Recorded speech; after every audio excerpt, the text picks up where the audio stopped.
النقطة الخامسة، إزاي إن أنتم تتعاملوا مع الصراع أو مع أي تحديات مع شخص تاني من غير ما تخسروا، ومن غير أهم كمان ما تخسروا الشخص اللي قدامكم. الفكرة إنه الناس الذكية الاجتماعية مش بتتجنب الصراعات، يعني لو عندكم مشكلة مع حد أو معترضين على حاجة مثلا مع حد معين، مش الحل إن أنتوا عشان تبقوا أذكياء اجتماعيا إن أنتوا تتجنبوه، بس إن أنتوا تعرفوا إزاي إن أنتوا تتعاملوا معاه بطريقة صح، وبطريقة ما تخليش اللي قدامكم يتمسك أكتر وينشف دماغه أكتر على الغلط اللي هو يعمله أو على الحاجة اللي انتوا معترضين عليها. الفكرة ان انتوا لما بتبقوا بتواجهوا حد بحاجة هو بيعملها وبتقولوله ان هو غلط، المخ بيبتدي على طول ان هو يدخل في حالة دفاع. يعني ببساطة انتوا بتبدأوا تضايقوا وتعصبوا الشخص اللي قدامكم، وبيبدأ ان هو يدافع عن نفسه بدل ما هو يسمعكم وياخد بالنصيحة بتاعتكم. يعني انا اعمل ايه؟ يعني مثلا لما تيجي تقول لحد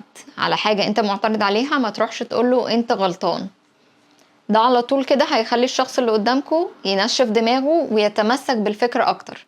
طب اعمل ايه؟ بدل ما تقولوا انت غلطان، قولوله انا فاهم وجهة نظرك، بس انا عندي نقطة حابب ان انا اضيفها، او مثلا انا فاهم وجهة نظرك بس خليني اضيف لك نقطة تانية ممكن ان انت تكون مش واخد بالك منها. وبدل ما تتحدى الشخص اللي قدامه، اسأله سؤال خليه هو اللي يفكر في الاجابة اللي انت بتحاول ان هو يوصل لها، وبكده هو هيحس ان هو اللي وصل للإجابة دي او للاستنتاج ده، وهيبدأ ان هو يتقبلها بشكل احسن من لما انت اللي تيجي تقوله عليها. لانه خلوا بالكوا الفكرة مش ان انتوا تثبتوا ان انتوا صح، لان ممكن تثبتوا ان انتوا صح بس تخسروا الشخص اللي قدامكم، وكده تبقوا خسرتوا اكتر بكتير. الفكرة ببساطة هي ان انتوا توصلوا وجهة نظركم للشخص اللي قدامكم مش اكتر، من غير ما تخلوا الشخص اللي قدامكم ده يبقى عنده مشاعر سلبية تجاهكم.